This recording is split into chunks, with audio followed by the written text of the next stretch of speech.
नमस्कार, बहुत स्वागत है आपका खबर असरदार में। मैं हूं रीनू। बीजेपी में सिंधिया के जाने के बाद अब मध्य प्रदेश की सियासत किस करवट लेगी, ये बड़ा सवाल है। वहीं कांग्रेस फ्लोर टेस्ट की बात कह रही है, तमाम कांग्रेसियों ने बहुमत होने का दावा किया है, तो वहीं दोनों दलों ने ही अपने विधायकों को सुरक्षित जगहों पर भेज दिया है। कांग्रेस के विधायक जयपुर में डेरा डाले हुए हैं, तो बीजेपी के विधायक हरियाणा में मानेसर में रिसोर्ट में जमे हुए हैं, तो सिंधिया समर्थक विधायक बेंगलुरु में हैं। 16 मार्च से विधानसभा का सत्र होना है और अब देखना होगा कि एमपी की सियासत किस तरफ जाएगी।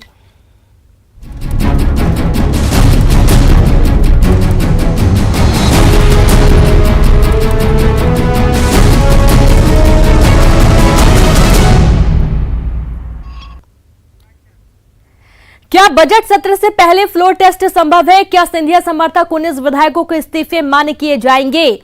क्या 19 विधायकों की गैर मौजूदगी में भी मुमकिन है फ्लोर टेस्ट? बड़ा सवाल ये कि अब आगे होगा क्या? इन सब पर न्यूज 18 ने संविधान के जानकार भगवान देव इसरानी से खास बातचीत की।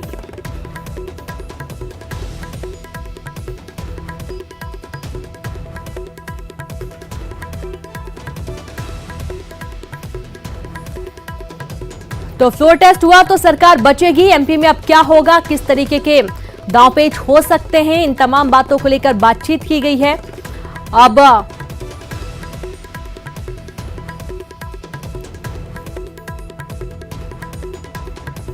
के जानकार भगवान देव इसरानी जी हमारे साथ इस वक्त मौजूद हैं। जो सियासी घटनाक्रम चल रहा है और जिस तरह कहा जा रहा है कि फ्लोर टेस्ट करवाया जाए पहले, तो क्या ये इस स्थिति में संभव है?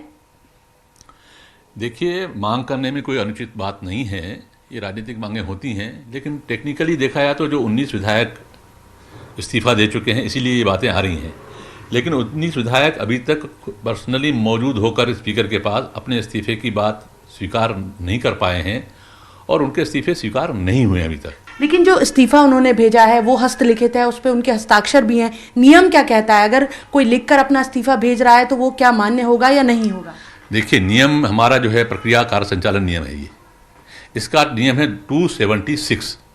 276 ये कहता है कि अगर वो पर्सनली आते हैं और वो ये स्पीकर को बताते हैं कि साहब हमने स्वेच्छा से इस बात पर दिया है, तो स्पीकर समाधान हो जाएगा, तो स्पीकर स्वीकार कर लेगा।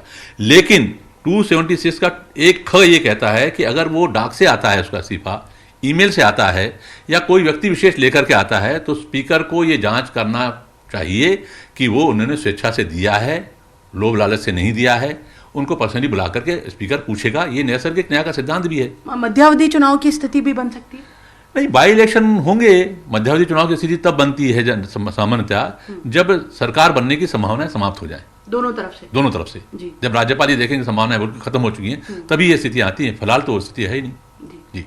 तो जैसा संविधान विशेषज्ञ इसरानी जी हमें बता रहे हैं कि फिलहाल की जो स्थिति है, जब तक ये 19 विधायक और 3 और विधायक फिजिकली आकर अपना इस्तीफा नहीं सौंपते हैं, तब तक ये भी नहीं कहा जा सकता कि कमलनाथ सरकार पर कोई संकट है या वो अल्पमत की स्थिति में है। शिफाली, न्यूज 18 मध्य प्रदेश। तो वहीं बीजेपी नेता भूपेंद्र सिंह ने विधानसभा स्पीकर को 3 और विधायकों के इस्तीफे सौंपे। इनमें बिसाहूलाल सिंह, एंदल सिंह कंसाना और मनोज चौधरी का इस्तीफा शामिल है। इससे पहले बीजेपी नेताओं ने 19 विधायकों के इस्तीफे सौंपे थे। वहीं भूपेंद्र सिंह ने स्पीकर से कांग्रेस के 19 विधायकों के इस्तीफे मंजूर करने का अनुरोध किया है।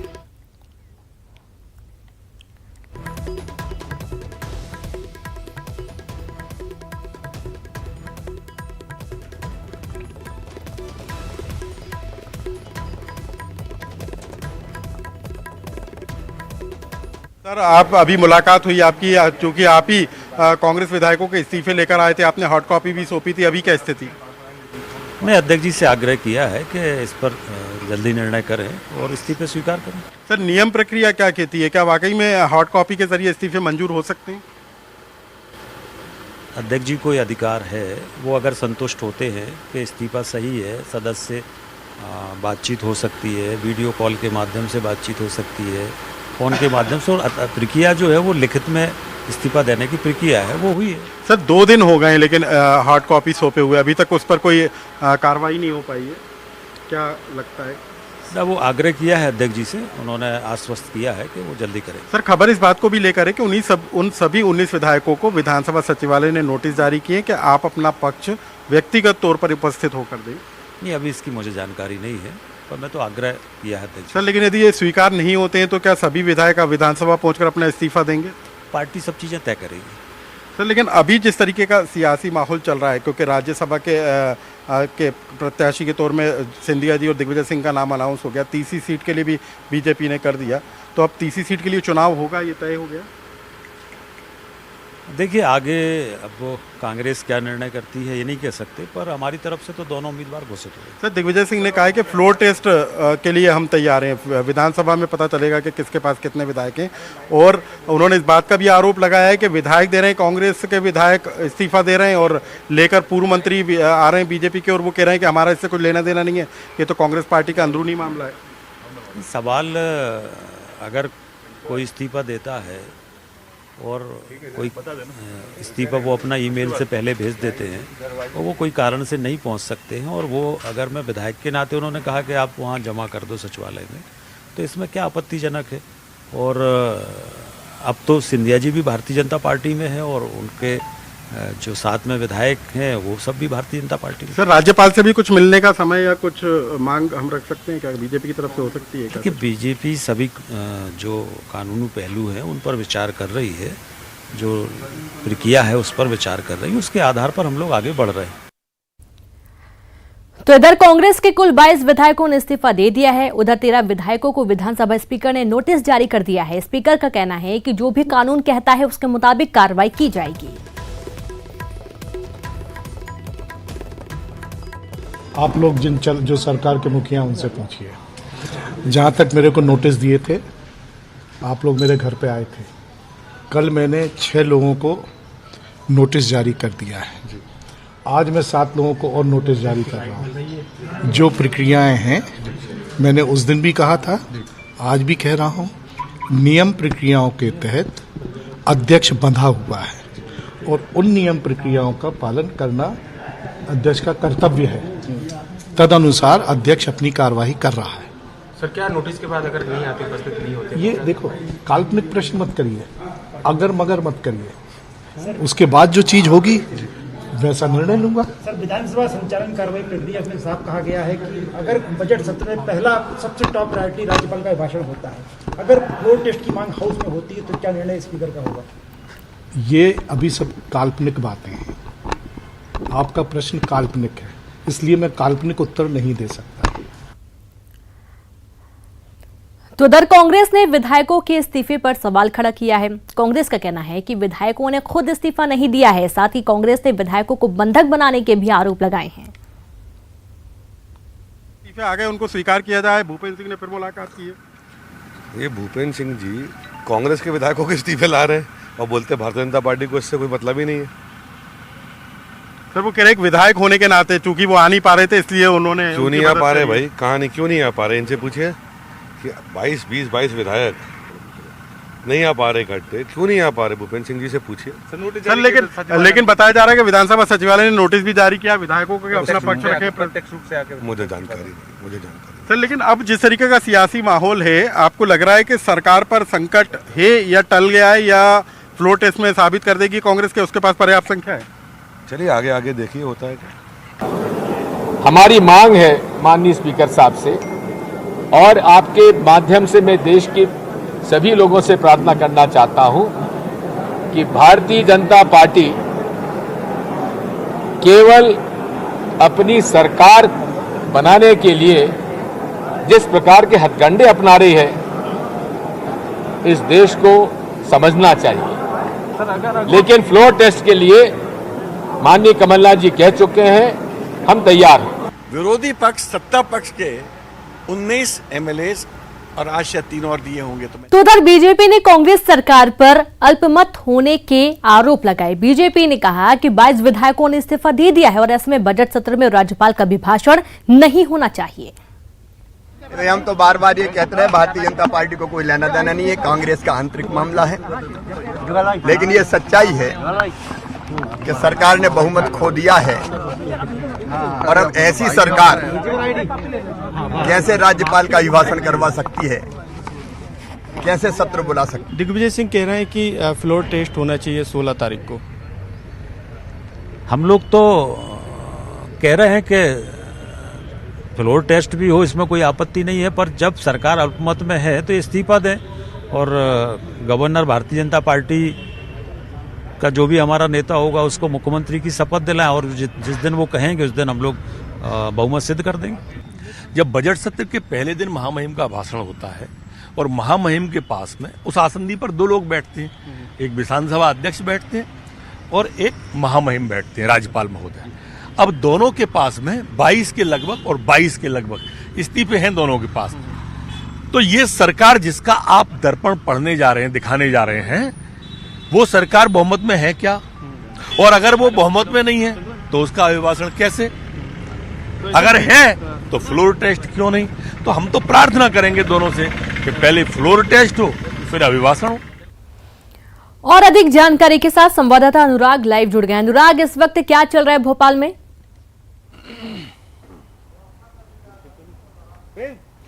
देखिए रीनू, जिस तरीके का सियासी माहौल है, कांग्रेस के अंदर मंथन का दौर लगातार जारी है, बैठकें लगातार हो रही हैं और मुख्यमंत्री कमलनाथ पार्टी के तमाम बड़े नेताओं के संपर्क में है। कोशिश जिस तरीके से कांग्रेस ने शुरू की थी कि अपने विधायकों को बेंगलुरु से वापस लाया जाए, जिस तरह के वीडियो भी निकलकर सामने आया कि बेंगलुरु में प्रदेश के मंत्री जीतू पटवारी और लाखन सिंह यादव के साथ बदसलूकी की गई।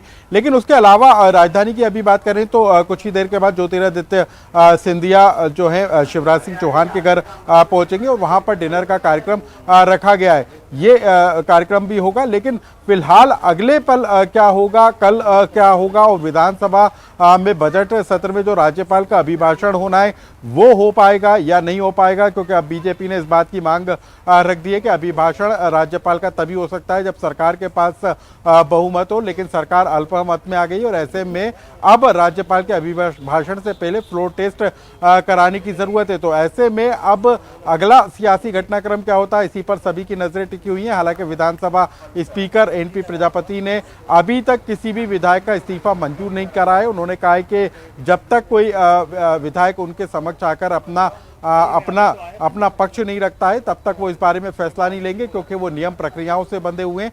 तो गेंद अभी विधानसभा अध्यक्ष के पाले में है और सियासी खींचतान जो है वो लगातार जारी है। अभी दोनों ही खेमों में बेचैनी का माहौल है, बीजेपी में कम, कांग्रेस के अंदर ज़्यादा नजर आ रहा है। लेकिन इस बेचैनी से दोनों सियासी दल कैसे उभरेंगे, इसके लिए लगातार रणनीति बनाने का दौर जारी है।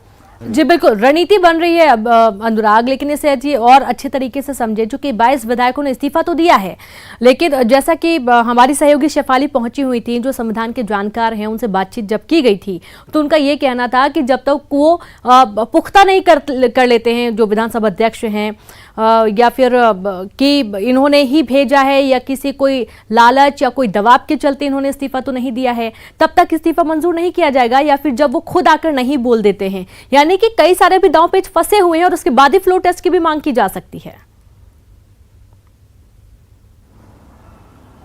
बिल्कुल रीनू, देखिए ये आज विधानसभा स्पीकर ने भी कहा था कि ये इस्तीफे उनको मिले जरूर है, लेकिन उन्होंने कल 6 विधायकों को और आज 7 विधायकों को नोटिस जारी कर कुल 13 विधायकों को नोटिस जारी किया और उनसे बोला है कि आप अपना पक्ष, अपने इस्तीफे को लेकर अपना पक्ष उनके सामने व्यक्तिगत तौर पर पेश करें, उसके बाद ही वो फैसला करेंगे। यानी कि विधानसभा स्पीकर ने अपनी मंशा साफ कर दी है कि जो उनको इस्तीफे अभी तक मिले हैं उस पर वो फिलहाल कोई फैसला लेने की स्थिति में नहीं है। नोटिस जरूर जारी किए गए और यदि सभी विधायक उनके समक्ष मौजूद रहेंगे तो उनका पक्ष जाने के बाद वो अगला अपना फैसला लेंगे। तो बहरहाल अभी पेच फंसा हुआ है, क्योंकि विधायकों के इस्तीफे हुए हैं लेकिन मंजूर वो नहीं हुए। तो ऐसे में अभी उनका पद रिक्त नहीं हुआ है, क्योंकि नियम प्रक्रियाओं के तहत यदि जब तक विधानसभा के स्पीकर इन पदों को रिक्त होने की घोषणा करके चुनाव आयोग को जानकारी नहीं भेजते हैं तब तक ये पद रिक्त नहीं माने जाएंगे। तो पेच अभी भी फंसा हुआ है। कांग्रेस इस कोशिश में लगी हुई है कि जो विधायक इस्तीफे दे रहे हैं उनको वापस अपने खेमे में वापस लाया जाए, और इसी के तहत जीतू पटवारी जो कि मंत्री हैं और लाखन सिंह यादव को बेंगलुरु भेजा गया था, लेकिन वो प्रयास कांग्रेस का फेल साबित होता हुआ नजर आया है। लेकिन कशमकश लगातार दोनों तरफ से जारी है। लेकिन बीजेपी के नेताओं के सुर अब ये बयान जो आने लगे वो कांग्रेस के लिए मुश्किलें जरूर खड़ी कर सकते हैं, क्योंकि शिवराज सिंह चौहान हो, नरोत्तम मिश्रा हो या भूपेंद्र सिंह, सभी ने बोला है कि सरकार अब अल्पमत में आ गई है और ऐसे में बजट का अभिभाषण राज्यपाल के द्वारा कराया जाना ठीक नहीं है। उससे पहले सरकार को अपना बहुमत फ्लोर पर साबित करना होगा। बिल्कुल अनुराग, यहाँ पर चूंकि बीजेपी तो अति उत्साहित है ही कि कितनी जल्दी सारी चीजें हो जाएं, कितनी जल्दी बीजेपी वापस से सत्ता में आ जाए, लेकिन कांग्रेस भी किसी भी तरीके से छोड़ नहीं रही है। कांग्रेस ने कई सारे दांवपेच तो अपनाए हैं, और साथ ही राहुल गांधी आज जब वो मीडिया से मुखातिब हुए तो उन्होंने बहुत इमोशनली कार्ड खेला है। उनका ये कहना है कि सिंधिया की जुबान पर जो है वो दिल में नहीं है, और दिल को मैं बहुत अच्छे से जानता हूं, यानी कि समझा जा सकता है इमोशनली, या फिर यूं कहें कि जिस तरीके से आज ईओडब्ल्यू फिर से कार्रवाई कर रही है, 10,000 करोड़ का जो फर्जीवाड़ा था, जो सरकारी जमीन को कब्जा कर बेचने का जो आरोप लगाया गया था, फिर से फाइल ओपन हो रही है, तो हर तरीके से समझाने की या रिझाने की कोशिश सिंधिया को। देखिए, ये ईओडब्ल्यू के द्वारा मामला जरूर जांच में लिया गया है। 10,000 करोड़ जमीन के फर्जीवाड़े से जुड़ा हुआ है ये पूरा मामला है। कोशिश सिंधिया की घेराबंदी करने की कोशिश है, और जिस तरीके से राहुल गांधी के बयान आज निकलकर सामने आया, उन्होंने इस बात का जिक्र किया है कि उनके दिल में कुछ है और जुबान में कुछ है, और वो उनको व्यक्तिगत तौर पर जानते हैं। ज्योतिरादित्य सिंधिया अपने राजनीतिक भविष्य को लेकर चिंता में थे, और इसी के चलते उन्होंने इस तरीके का कदम चलिए बिल्कुल, हालांकि हर तरीके से कांग्रेस की कोशिश पूरी यही है कि कैसे भी एक बार फिर से एक ऐसा वार हो जाए कि वापस से सिंधिया या तो पीछे मुड़ जाएं, या फिर आगे की जो भी चीजें होंगी, तकनीक जो कानूनी दांव पेच होंगे, वो तो खेल ही रही कांग्रेस। शुक्रिया अनुराग तमाम जानकारी के लिए। और वहीं कांग्रेस के जो विधायक है वो जयपुर रिसोर्ट पर हैं, पूरी जानकारी आपको देंगे। वक्त एक छोटे से ब्रेक का है।